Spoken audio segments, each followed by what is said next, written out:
Boa noite a todos. Que bom, o pessoal estão em poucos, mas estão animados. A chuva gosta de mim. Eu já fiz um evangelho aqui que nem eu ouvi a minha voz, lembra? Caiu uma verdadeira tempestade sem o forro. Mas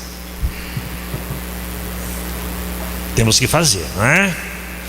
Não é o número que importa. Que bom que nós estamos aqui e compartilhando desse momento, compartilhando desta confraternização que a casa nos oferece. Está chegando o fim do ano, né? Ou já chegou? Natal.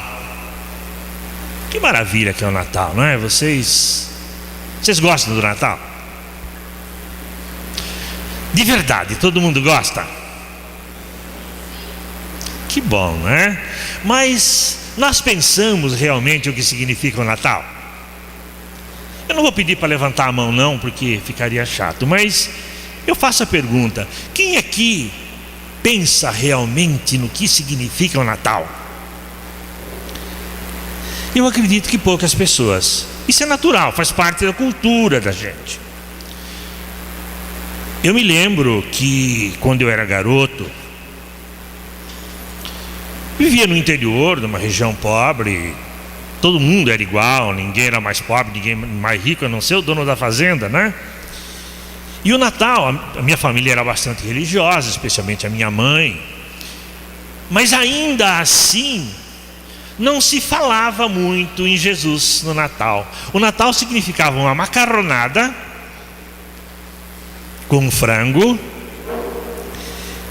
Já que éramos italianos, descendentes de italianos, a macarronada era já desde aquele tempo indispensável. E uma coisa que até hoje me marca, um guaranazinho. Ah, como era bom aquele guaraná. Os mais novos não sabem o que significa isso não. Você compra guaraná em balde, 3 litros, 5 litros, sei lá. Mas naquele tempo não, era uma garrafinha e poucos podiam tomar guaraná. Os mais velhos, aqueles que têm mais de 60 anos, tem poucos aqui, né? Sabem que era assim. E o meu pai comprava antes e colocava atrás de um baú, escondia. Nós sabíamos que estava lá, só que ninguém mexia. Todo dia íamos olhar as garrafinhas de guaraná. No dia era festa. Sabe como a gente fazia? Fazia um furinho na tampa com prego para durar. Demorava o dia inteiro para tomar um guaranazinho. E a gente esperava o Natal para isso. E como era gostoso, como era bom. Hoje não tem mais essa festa, tem fartura, muita bebida, muita gente até de tour, para a gente ver nas ruas aqueles jovens passando todos bêbados, drogados, como se tivessem vindo de uma festa de carnaval. É muito triste ver isso, porque deturpamos inteiramente isso que deveria ser uma festa espiritual, não uma festa carnal, não uma festa material, né? Como o próprio carnaval, que diz que é a festa da carne. Mas o Natal deveria ser a festa do Espírito. Não que a gente não possa fazer a nossa confraternização, tudo bem, não há problema nenhum, é até bom. O lugar onde melhor se reúne a família é em torno de uma mesa farta. Isso é inevitável. Especialmente hoje em dia, né, que está tão disperso. Geralmente a gente se reúne em torno de uma mesa farta. Mas não se pode esquecer o verdadeiro significado do Natal. Como ele começou, hein? Diz-nos o Evangelho que quando Jesus nasceu, em um dia qualquer, um mês qualquer, um ano qualquer, porque não tem importância, o nosso calendário não é exato, ninguém escreveu naquele tempo, ninguém sabe que dia exatamente Jesus nasceu. Mas isso não tem importância. O importante é que ele nasceu. E naquele momento, segundo o relato do Evangelho, aconteceram muitos fenômenos. Um deles em particular é marcante. Diz que os pastores estavam no campo apacentando suas ovelhas E os anjos desceram do céu, derramando luzes sobre eles e cantando: glória a Deus nas alturas e paz na terra aos homens de boa vontade. Olha que mensagem. Só isso parece englobar todo o significado da missão que Jesus iria desempenhar entre nós. Porque qual é essa missão, se não realmente promover a paz, promover a fraternidade, promover o amor entre os homens? E é claro, o respeito, o amor, a glorificação de Deus. O tempo passou, Jesus viveu, foi crucificado. Não sei se os seus apóstolos tinham o hábito de comemorar o seu nascimento. Acredito que não há qualquer referência na Bíblia que eles comemorassem isso. Mas aos poucos essa tradição foi se incorporando aos costumes dos cristãos. E quando o Império Romano, por volta do ano 350, resolveu oficializar o cristianismo, o imperador tomou uma data que era uma data pagã, uma festa pagã que já existia, juntou com a festa cristã e oficializou o 25 de dezembro como o nascimento de Jesus. A partir daí passou-se a comemorar no dia 25 de dezembro o nascimento de Jesus. Como eu disse, não tem a menor importância, mas o importante é como nós comemoramos, qual a significação para nós cristãos, e especialmente para nós espíritas, do nascimento de Jesus. Parece simples, eu pensei muito para falar sobre isso. Parece simples, mas na realidade não é. Porque nós estamos acostumados com determinados pensamentos, nós estamos acostumados, é Natal, e porque Jesus se aproxima mais de nós nesse momento, os espíritos dizem isso, que no Natal, na época do Natal, Jesus se aproxima mais da humanidade.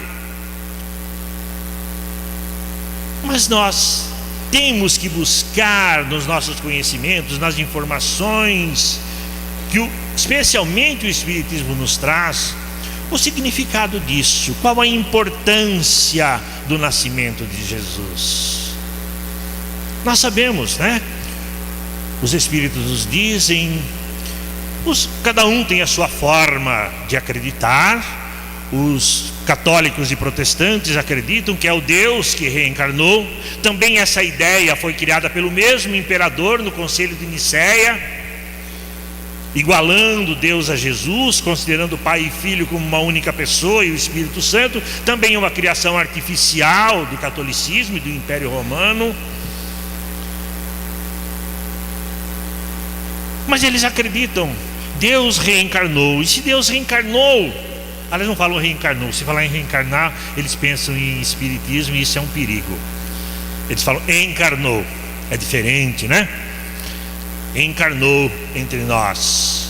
Só por isso já seria importante. Nós sabemos que não foi Deus que encarnou, nós sabemos que foi Jesus, um enviado de Deus, um espírito de altíssima hierarquia, segundo Emmanuel, o governador da terra, o espírito de maior hierarquia, de maior evolução no âmbito da terra, ele que veio até nós para exemplificar, para nos trazer uma mensagem.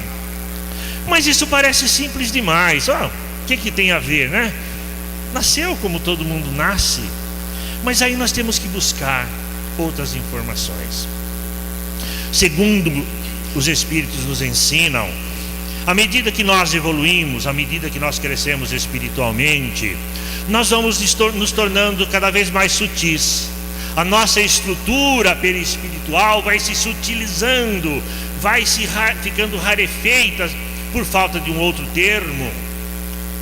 Aqueles que já conhecem alguma coisa, sabem, nós estamos falando do perispírito, que é a estrutura semimaterial que acompanha o espírito depois da morte.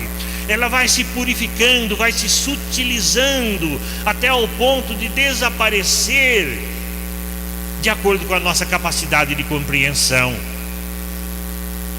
Jesus já era, naquele tempo, um espírito que convencionou-se chamar-se de espírito crístico, um espírito que já havia alcançado a evolução possível e imaginável para nós, ou inimaginável, porque nós não conseguimos imaginar a dimensão da evolução de Jesus, já que, segundo Emmanuel, há 4,5 ou 5,5 bilhões de anos, quando a Terra foi formada, ele já tinha essa condição. Imagine a dimensão desse espírito, que se a Terra fosse o centro do universo, como se acreditava, seria realmente Deus. Não é, nós sabemos, mas seria se a Terra fosse. Imagine para ele encarnar entre nós. Informam-nos igualmente os nossos companheiros espirituais que para um espírito se comunicar mediunicamente, um espírito do nível de Bezerra de Menezes, por exemplo, que é um espírito ainda sujeito à Terra, embora muito acima da nossa, a evolução, da nossa capacidade de compreensão, para ele é uma dificuldade enorme para se comunicar mediunicamente.